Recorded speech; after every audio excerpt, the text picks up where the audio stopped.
Morning, Coach. Morning. My seven-part question this morning is, Get my pen ready.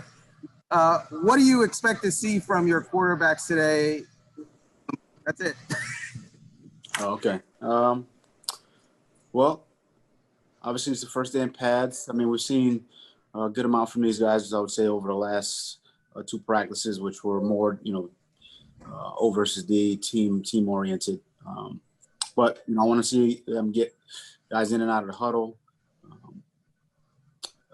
Good communication, good execution, good fundamentals with their at their specific position, just from a footwork, ball placement, accuracy, those types of things. So they're still in the early stages. Just obviously it's a new offense, trying to execute, at a good clip, early on. We'll go to Safid. Flo, how's it going this morning? Do you expect Tua to be 100% full participant in padded practices, and outside of scheduled off days, do you see him resting during some practices? Is that the plan for him to go full go every single practice? Well, we take it one day at a time. He'll be out there today, along with the rest of the quarterbacks and the majority of the players on the team. But yeah, he's been he's looked healthy, and he's in the OTA and the walkthrough type practices. This will be the first one in pads, so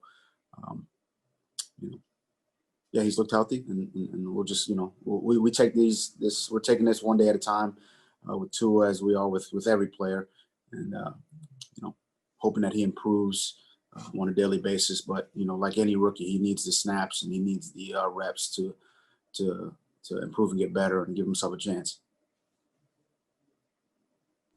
Travis. Hey, Coach, good morning. I wanted to ask you about something you've talked about a few times with playing the hand you've been dealt, as well as mentioning your personal activity when it comes to scouting what's available out there. My question is, does this new season with expanded rosters and practice squad provide you any sort of maybe advantage for you to get more guys in to take a look at?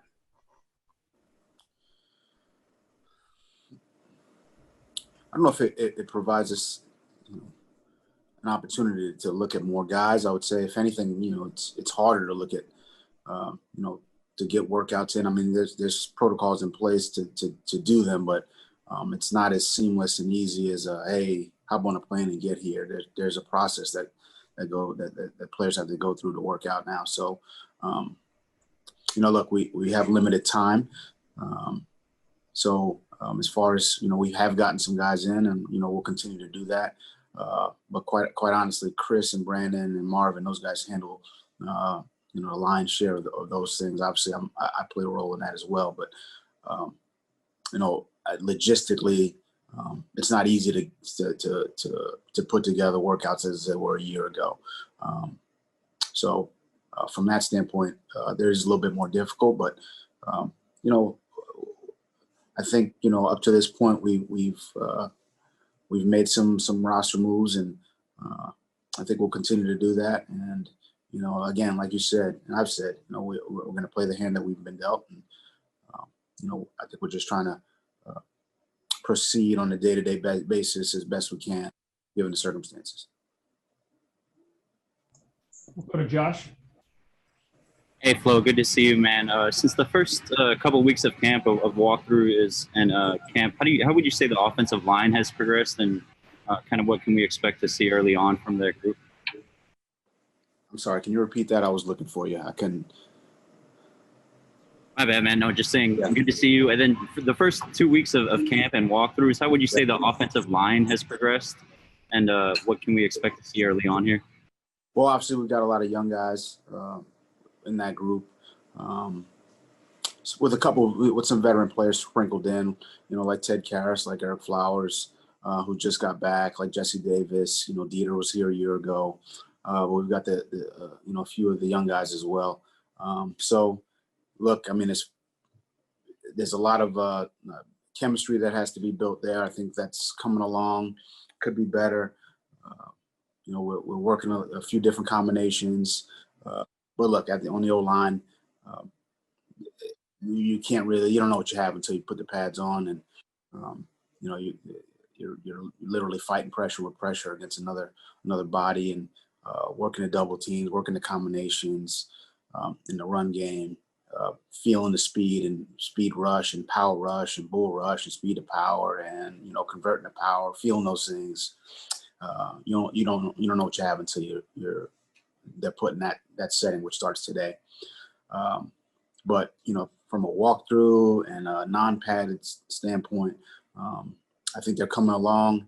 But obviously these next 14 padded practices will tell us a lot about that group and really the entire team. Nice to meet you, Josh. We'll go to Ruthie. Hi, Flo. Just kind of wondering, with the shortened off season, do you guys feel like you're ready to put the pads on, like physically and mentally? I mean, Ruth, we have no choice but to be ready. So we're going out there today. If they're not ready, then there's going to be some problems. But I think we are. I think the guys they're raring to go. They're excited. But I think you put the pads on. The one thing I try to stress to them is to focus on the technique and the fundamentals. Because once you put pads on, the adrenaline gets going, and in some instances, guys forget about those techniques and fundamentals that we've been trying to build into them for the last, I don't even know how many days it's been, but it's called 20 days. So that's kind of the focus. That's where I want them to put their focus. Let's focus on the technique and the fundamentals. It's the same techniques that we've been talking about, except we're in pads. They have more protection, and we're going to let them go a little bit more today. Go to Hal. Hi, Brian. I hope you can hear me. It's noisy where I am. I got you. I wanted to ask you about Mike Gesicki and some of the things he was able to do in the second half of last season that you're hoping he can build upon for this year. I'm just, my goal for Mike is to improve today. He's looked good, in this early part of training camp. But once we put the pads on, blocking, pass protection, obviously getting into his route techniques, dealing with DBs who are trying to, or working his releases against DBs who are trying to get their hands on him. All those things, when you haven't done them for, how long has it been? 8-9 months. And you're out of that practice, you need to get back into it. You don't just jump back in and, you're where you were a year ago. That doesn't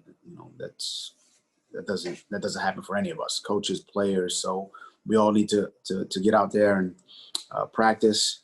Like I've said to these guys, last year was last year. I mean, nobody really is worried about it. Let's just focus on, right now. And, to think that you're going to be right where you were at the end of last year, I think is, that's just not the case. Especially, not having, with this being the first day in pads. So we got to work to get back to that point. It doesn't just happen overnight. We've got to work for it. And that's kind of been my message to him. And all the players, quite honestly. Go ahead, Ken. Flo, what's up, man? I want to ask you, I guess we've seen a little bit of the dynamic virtually between Fitz and Tua. It seems like they're being buddy-buddy a good bit. What do you think about that dynamic of your quarterback room and how it translates on the field when it comes to the competition? Well, I mean, that dynamic, I'm seeing it across all positions. I think we've got a lot of good guys on this team, and I can see the kind of some friendships and bonds building, and that only helps on the field from a communication standpoint, from a even an asking for help standpoint. There's some instances where you can sit and the offense comes out in something that you're uncertain about, and you can ask the guy next to you, hey, what do you think? And we help each other get lined up. Same thing offensively, same thing in the kicking game. So I think Tua and Fitz and Rosen as well. I think they're those relationships that are building. It's just one example of, hopefully, what we're getting from the majority of the guys in the locker room. We'll take a couple more. Beasley. Flo, I wanted to ask you about Adrian Colbert. You guys gave him $500,000 guaranteed back in March. What's changed since then that you decided to move on? Adam, I mean, those are tough decisions. Chris, myself, Marvin, Brandon, we have had long conversations about every player that we release. They're not easy. But we at the end of the day, we always try to do what we feel is best for the team. Obviously, those conversations are internal. I'm not going to go into specifics of this, that, or the other thing. But we just, at the end of the day, we just felt it was the best move for us going forward. Last question. We'll go to Omar. I want to ask about Kyle Van Noy in terms of your vision for him in this defense. I know he's played for you and has extensive experience in this scheme, but how much does his knowledge of this scheme help in this process of you in building this defense? Well, Kyle, obviously I coached him, in New England. I think he's very smart. He can play multiple positions. He's got leadership ability. I think he's going to help us in a variety of ways. To me, the one thing from a communication standpoint, from a leadership standpoint, I see him as just kind of similar to kind of what Cam said about Tua and Fitz. His relationship with Bobby and Gottschall and Baker, you can see that starting to grow. So, if we can get, as much of that on the team as possible, that's what we're looking for. Obviously he and I have a good relationship, up and down at times, as he'll tell you. But, I think the world of Kyle, and he's got a great family, and, I'm looking forward to working with him this year.